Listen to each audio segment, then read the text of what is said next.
Hello, English learners. Welcome back to English Pod. My name is Marco. And I'm Erica. And today we're going to be talking about a very special topic. That's right. This topic was actually suggested by one of our listeners. Exactly. So keep those comments coming because we want to create lessons that you need, that you want. Exactly. So what are we talking about today? Today's lesson is about applying for a visa. A very, very important topic. Yes, and specifically, it's about a visa interview. Exactly. As you all probably know, when you apply for a visa, especially for the US, you have an interview. Yes. Where you have to answer some questions. Yes. And that's what we're going to be talking about today. So before we jump into the dialogue, let's take a look at vocabulary preview. Vocabulary preview. Okay, so let's talk about visa. Right. A visa, it's not a credit card. No, not Visa or MasterCard. No. So a visa is an official document that you get in your passport that allows you to travel legally to a country. Exactly. So with this document, you can go into a country. Okay, so we have different types of visas. Today, we're going to be talking about a B2 visa. Right. A B2 visa is a tourist visa. A tourist visa. Yeah. This is only for the United States. Other countries may have different classifications for their visas, but B2 is for the United States. Right. So, Marco, we use a tourist visa when we want to be a tourist and just travel in the U.S. What about a resident visa? Well, you can have a temporary resident visa. Like, for example, an F1. Yep. An F1 is for foreign exchange students who go and live in the States maybe for a year or do a MBA for 2 years or 3 years. So that's an F1 visa. You can also get a J1 visa, which is a temporary exchange visitor. Okay. So it could be to maybe do some temporary work for 2 or 3 months and then go back to your country. So basically, a resident visa allows you to live in that country. Yeah, you can live in that country legally for a determined time. Okay, so let's listen to our dialogue. Where are we going to be exactly? In this dialogue, we're going to hear two people, a visa officer and a person who's applying for the visa. Now, the person who's applying for the visa has an accent, right? Yes. But this is really good practice for helping you to understand people with different accents. Exactly. So let's listen to the dialogue and then we'll come back and explain all the great vocabulary.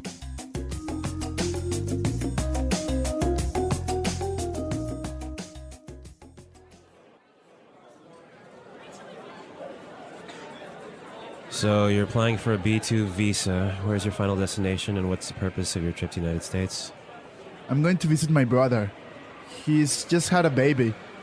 He lives in Minneapolis. And how long do you plan to remain in the United States? I'll be here for approximately 3 weeks. So here's my return ticket for the 26th of March. And who's sponsoring your trip? My brother. Here. This is an invitation letter from him. I will stay with him and his family in their home. All right. Tell me about the ties you have to your home country. Well, I own a house. Actually, I'm leaving my dog there with my neighbors. I have a car at home. And my job? I'm employed by Tornell as an engineer. Actually, I only have 3 weeks vacation, so I have to go back to work at the end of March. And what evidence do you have that you are financially independent? Well, I do have assets in my country. Like I said, I own a house and see, here's a bank statement showing my investments and my bank balance. I'm sorry, sir. We cannot grant you a B2 visa at this time. Instead, you are granted a resident visa. Congratulations! You are the millionth person to apply for a visa. You win! Congratulations!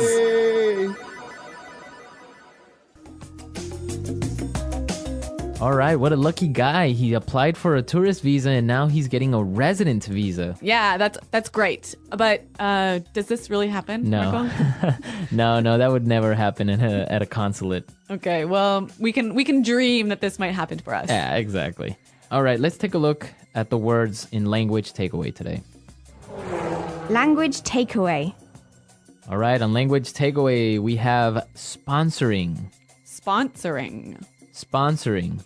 Sponsoring. So, Erica, what does it mean to sponsor somebody? When you sponsor somebody for a visa, you take care of them and make sure they have enough money. Okay. So you are the one who's responsible for all of their expenses and making sure they just have enough money. Okay. So, for example, when I was 16, I made a trip to another country. Yep. And my parents were my sponsors. So they took responsibility for your money. Exactly. Okay. Let's look at our next word. Invitation letter. Invitation letter. Invitation letter. Invitation letter. Now, this is a really important part for a visa application. Yes, very important. What is an invitation letter? Well, an invitation letter is a formal letter that a friend or a relative or maybe a business writes to ask you to come to their country. Exactly. So you're being invited for a specific purpose to the United States. Yeah, and you have to give this letter to the visa officer. Okay. Invitation letter. Our next word. Ties. Ties. Ties. Ties. Looks exactly like tie, like the one you wear in your suit. Not quite the same though. All right, so what are ties? The ties you have to your country are the things that keep you attached to your country. Okay. That make sure that you will return to your country. Okay, so what are some examples of ties? Like maybe a house or a wife or a child or maybe some money in your bank account. Okay. Or a job even. Okay. Okay, perfect. Yeah, a good way to think of this is imagine like a rope that's attached to you and tying you to your country, to your house, to your job, to your kids. Okay, so you can't run away. Exactly. Okay. Okay, that was clear, but let's listen to some more examples of how we would use ties. Example 1. I sold my house and closed my bank account. I don't have any more ties to my home country. Example 2. Alvin enjoyed being single. He wasn't ready for the ties of family life. Example 3.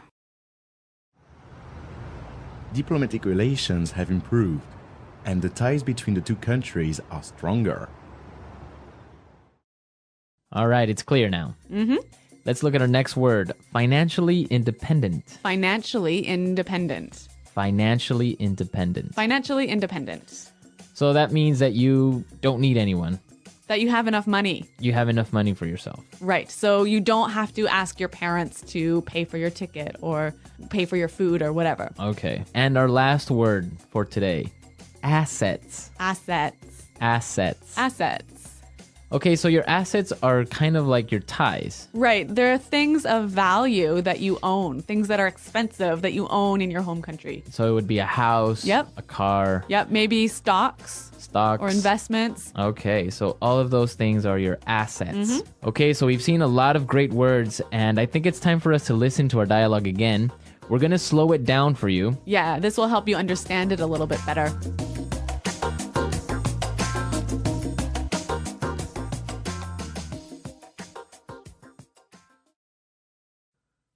So, you're applying for a B2 visa. Where is your final destination, and what is the purpose of your trip to the United States? I'm going to visit my brother. He's just had a baby. He lives in Minneapolis.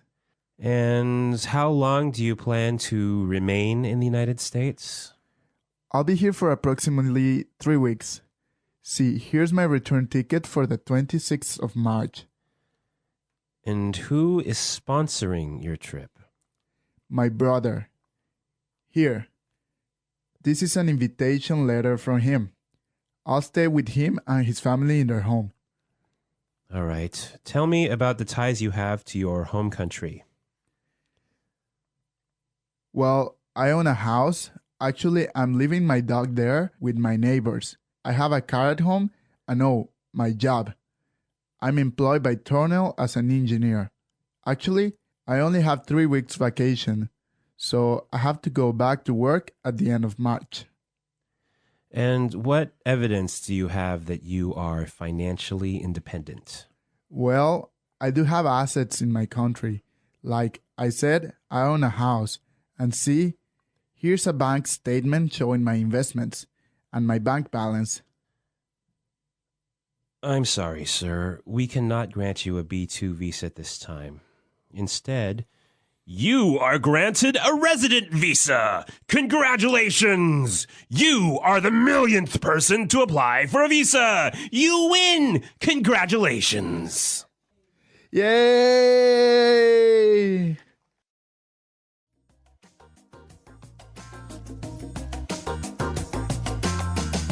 Okay, today we're not going to do our regular toolkit like Fluency Builder, putting it together. No, we're going to do something a little bit different today. We're going to talk about the questions you will probably be asked at an interview for a U.S. visa. Yes. And the useful language that you can use to answer these questions in a good way. Okay, so let's take a look at our first question. Where is your final destination, and what is the purpose of your trip to the United States? Where is your final destination, and what is the purpose of your trip to the United States?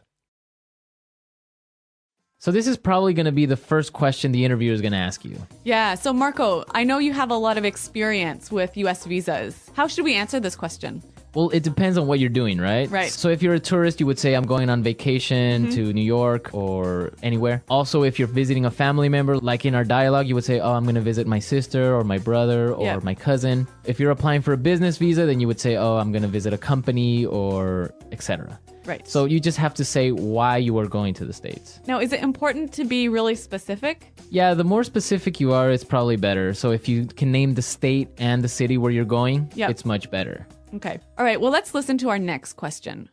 How long do you plan to remain in the United States? How long do you plan to remain in the United States? Okay, so this is a really important question also because in your application, you have to put how long you plan to stay in the U.S. Right. It's a pretty straightforward answer. 2 months, 1 month, 3 weeks. Right. But you just have to make sure that your answer matches what's written in your application form. Yeah. Exactly. Okay, now let's take a look at our last question. Tell me about the ties you have to your home country. Tell me about the ties you have to your home country. Well, I think this is maybe the most important question that they'll ask you, right? Yeah, this is the most important question. This is what the interviewer is most interested in. Okay, so why is he interested in this? Because he has to be sure that you will not become an illegal immigrant to the United States. So that you will return to your home country. Exactly. He or she has to be convinced that you're going to return to your home country. So how can you convince him? Basically by demonstrating your ties. So showing the things that will pull you back to your home country. So if you take documents to support this, bank statements, maybe a copy of your mortgage. Yep, like maybe your wedding certificate. I don't know, even a letter from your office, from your job.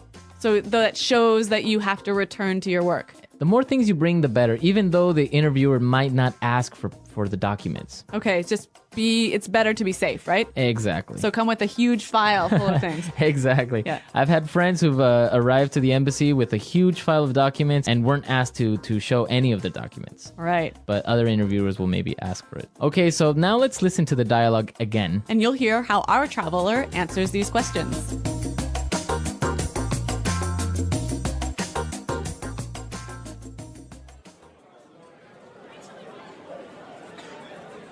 So you're applying for a B2 visa. Where's your final destination, and what's the purpose of your trip to the United States? I'm going to visit my brother. He's just had a baby. He lives in Minneapolis.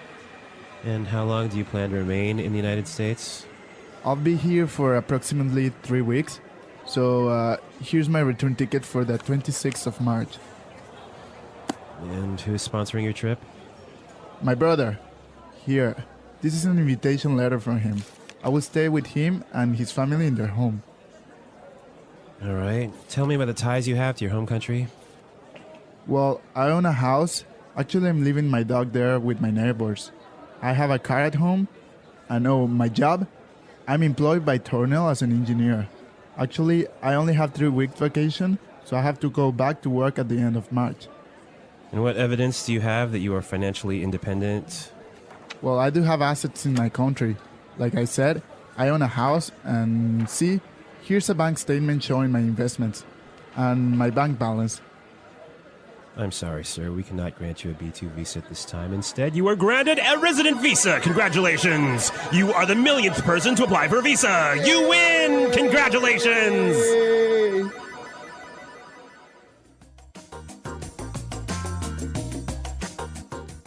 Applying for a visa, immigration, tourist visas, and residency. Migration is one of the biggest decisions a person can make in life. People migrate for many reasons: better job opportunities, education, safety, family reunification, or a higher quality of life. Before immigrating to another country, understanding visas, immigration systems, and residency options is very important. A visa is the first legal step that allows a person to enter another country. There are different types of visas, but the most common ones are tourist visas, immigrant visas, and residency permits. Each visa type has a different purpose, duration, and set of requirements. Tourist visas. A tourist visa is usually a short-term visa. It allows people to visit a country for tourism, visiting family or friends, or short business trips. Tourist visas do not allow long-term stay or work in most countries. Tourist visas are often easier to get than immigrant visas, but they still have strict rules. Applicants must prove that they will return to their home country after the visit. This is done by showing proof of employment, family ties, property, or education in the home country. Common countries that issue tourist visas include the United States, Canada, the United Kingdom, and Schengen countries in Europe. Some countries also allow visa-free travel or visa on arrival for certain nationalities. Tourist visas are usually valid for a few weeks or months. Overstaying a tourist visa can cause serious problems, including future visa bans. Immigrant visas. Immigrant visas are designed for people who want to live in a permanent country. These visas are more complex and require more documents, time, and patience. Immigrant visa applications often include background checks, medical exams, interviews, and proof of financial stability. The process can take months or even years. Residency and permanent residence. Residency means legal permission to live in a country for a long period.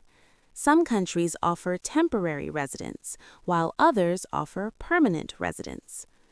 Temporary residence allows people to live in a country for work, study, or family reasons. After a few years, temporary residents may become eligible for permanent residence. Permanent residence gives people the right to live, work, and study in a country without time limits. Permanent residents usually do not have voting rights, but enjoy many social benefits. After several years of permanent residence, people may apply for citizenship, depending on the country's laws. Migrant-friendly countries. Some countries are known for being immigrant-friendly because they actively accept migrants to support their economy and population growth. Canada is one of the most immigrant-friendly countries in the world. It has programs for skilled workers, students, family reunification, and refugees. Canada values education, work experience, and language skills. Australia also welcomes migrants, especially skilled workers. It uses a points-based system that considers age, education, work experience, and English ability. Germany is another popular destination. It offers opportunities for skilled workers, students, and professionals. Germany needs workers in engineering, healthcare, and technology. New Zealand accepts immigrants through skilled migration, work visas, and family programs. It is known for its quality of life and transparent immigration system. The United States remains a top destination, but its immigration system is complex and competitive. Family and employment-based immigration are common pathways. Some European countries, such as Portugal and Spain, offer residency programs through work, investment, or long-term stay options. Challenges of immigration. Immigration is not always easy. Language barriers, cultural differences, job competition, and homesickness are common challenges. Immigrants must adapt to new laws, social systems, and lifestyles. Another challenge is meeting visa requirements. Many people face rejection because of incomplete documents or misunderstanding visa rules. However, with proper planning, education, and realistic expectations, many immigrants build successful lives in their new countries. Important advice for migrants. Anyone planning to migrate should research carefully. It is important to understand visa rules, costs, timelines, and legal responsibilities. Using official government websites is the best way to get accurate information. Avoid illegal agents or false promises. Learning the language and gaining skills before migration can greatly increase success. Conclusion. Applying for a visa and migrating to another country is a life-changing journey. Whether someone is applying for a tourist visa, immigrant visa, or residency, understanding the process is essential. Some countries are more open to immigrants, while others have stricter rules. The key to success is preparation, honesty, and patience. Migration is not just about moving to another country, it is about starting a new chapter in life with responsibility and hope.